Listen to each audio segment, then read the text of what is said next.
contohnya nih ya, saya mau kasih contoh pembodohannya. Bagaimana sistem pembodohan dalam Islam? Ya, skema dusta Islam. Nah, saya kasih nomor 1.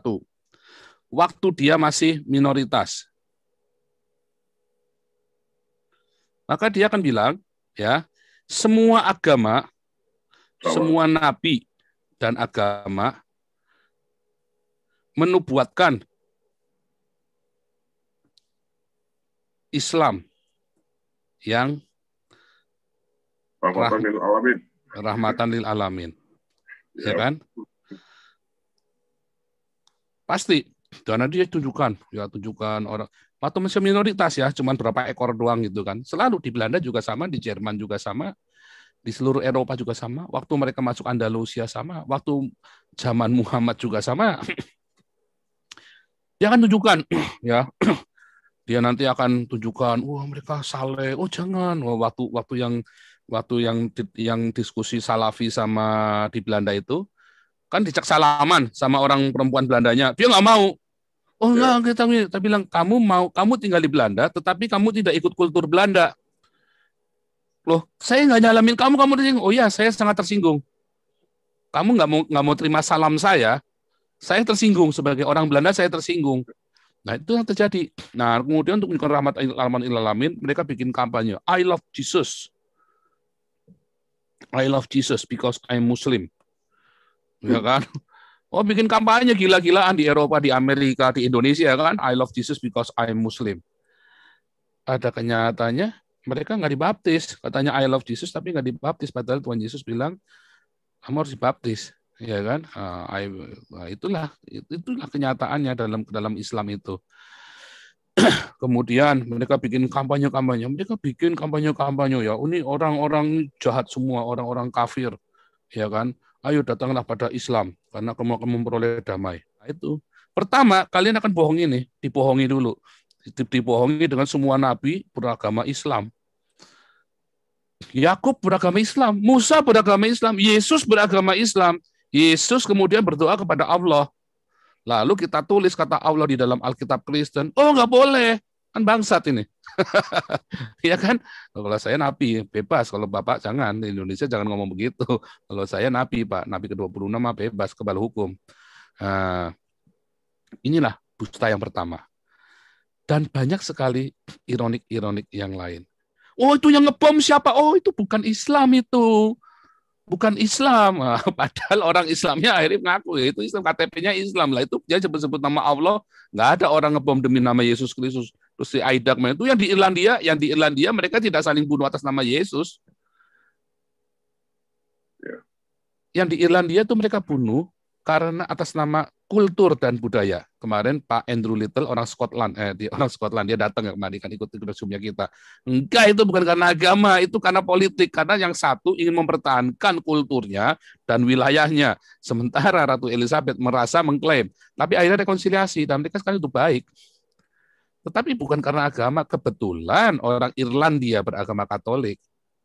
Tetapi mereka tidak bertempur demi Bunda Maria, demi siar Katolik dan orang dari Londonnya, Ratu Elizabeth tidak memerangi Irlandia demi siar Kristen. Salah sekali. Nah, itu kebohongan. Tetapi kalau orang Islam demi menegakkan agama Allah, pasti alasannya demi menegakkan Allah. Nah, inilah dusta yang pertama. Ya kan? Dia bilang nabinya beragama Islam, termasuk Yesus pun katanya beragama Islam. Begitu kita tulis kata Allah di dalam Alkitab, beker-beker mereka. Si Menachem Ali dan Mualaf Center itu kan, sama si siapa itu, AWF, CS. Beker-beker mereka semua. Nah, inilah kebohongan yang pertama. Lalu di mana logisnya coba? Kalian bilang Yesus beragama Islam, dan kami tulis Yesus berdoa kepada Allah. Dan kalian beker-beker. Nah, itu dusta yang pertama, ya kan? Dusta yang pertama itu skema dustanya. Lalu skema dusta yang kedua, skema dusta yang kedua, ya kan? Oh, Islam ini saling perang. karena diadu domba, ya kan, oleh kafir. Dari zaman Muhammad, faktanya ya, dari zaman Muhammad para sahabat Rasyidun, penerusnya para khilafah, para khalifah yang selanjutnya penerusnya, sampai sekarang Sunni Syiah hari ini masih perang. Ahmadiyah dibantai habis-habisan, nama FPI dibunuh, dibakar, ya hidup-hidup, ya sama orang FPI itu. Gavatar itu diusir dari rumahnya mereka yang di Kalimantan, padahal itu rumahnya mereka sendiri. Siapa yang adu domba? Artinya kan setelah jadi Islam jadi tolol. Nah, itu dusta Islam. Islam saling perang karena dia adu domba sama kafir. Ya kan? Nah, ini kenyataannya begitu. Nah, ini skema dusta yang ketiga. Yang ketiga, Islam berkata, oh Islam sudah mayoritas di bumi. Ya, Eropa semua convert jadi Islam. Mualaf ya, Eropa banyak mualaf. Amerika banyak mualaf. Semua sudah jadi mualaf, ditinggalkan Kristen. Nah, saya kasih tahu, saya ini tinggal di Eropa. Ya. Orang Eropa hampir tidak ada yang mau jadi mualaf. Satu dua ada, satu duanya kenapa? Karena politik, karena dia sudah kehilangan suara. Lalu yang lain-lain, ya orang-orang goblok, para petualang agama. Tapi lebih banyak, saya setahun kemarin saja saya sudah baptis sekitar berapa ya? 200 lebih tahun kemarin ya. Sebelum meledak corona, karena setelah corona kita susah untuk berinteraksi. Saya sudah baptis lebih dari 200 orang Islam di sini. Saya sendiri loh. Saya sudah baptis lebih dari 200 orang Islam. Ya, kalau yang sampai yang kecil-kecil ya mungkin sama anak-anak kecilnya ya mungkin 300-an ada kali. Ya, sama yang sampai dengan tahun ini ya, karena memang kita lebih sama yang saya gabung-gabung sama gereja-gereja lain ya mungkin 300-an ada. Islam gundul. Nah ini dusta-dusta ini. Dia terus di block up di Indonesia. Gereja-gereja ditutup jadi masjid semua. Nggak ada, cuma 1-2 aja jadi masjid. Mengapa ditutup? Karena biaya maintenance. Nah ini yang keempat. Dusta yang keempat. Ya, dusta yang keempat nih saya tunjukkan. Skema ini kan hal-hal tadi kemudian dibicarakan di Facebook. Gereja tutup. Ya kan? Jadi masjid. Kalau dihitung ya seluruh Eropa, bahkan seluruh dunia, nggak akan lebih dari 10. Nggak akan lebih dari 10. Kalau ada gereja tutup, itu ada gereja Katolik. Gereja Katolik tutup. Sebagian convert jadi gereja Protestan. Kalau di Belanda, ya separuh dari gereja Protestan Belanda asalnya dari gereja Katolik. Itu sudah jelas, lebih dari separuh. Lebih dari separuh gereja Protestan di Belanda itu memang asalnya Katolik. Lalu sebagian tutup. Kenapa? Karena waktu itu Katolik ada skandal di Eropa dan ditutupi. Baru zamannya Paus Francis dibuka dan gereja Katolik mulai terisi. Bahkan sekarang lagi kekurangan romo, kekurangan pastor Katolik. Jadi orang-orang Indonesia kalau mau jadi pastor Katolik di sini lebih mudah ya, karena kurang di sini. Ditutup. Kenapa tutup? Ya itu karena skandal. Tapi sebagian Protestan. Apakah jadi masjid? 1-2 ada. Di Belanda sendiri setahu saya nggak ada. Ya di Jerman ada 1, di Belgia mungkin ada 2 ya, tapi udah nggak boleh lagi. Sejak 5 tahun lagi udah nggak boleh. Lalu gereja Katolik dijual, ditutup jadi apa? Jadi perpustakaan, jadi library, atau jadi kafe atau museum. Nah, museum yang benar.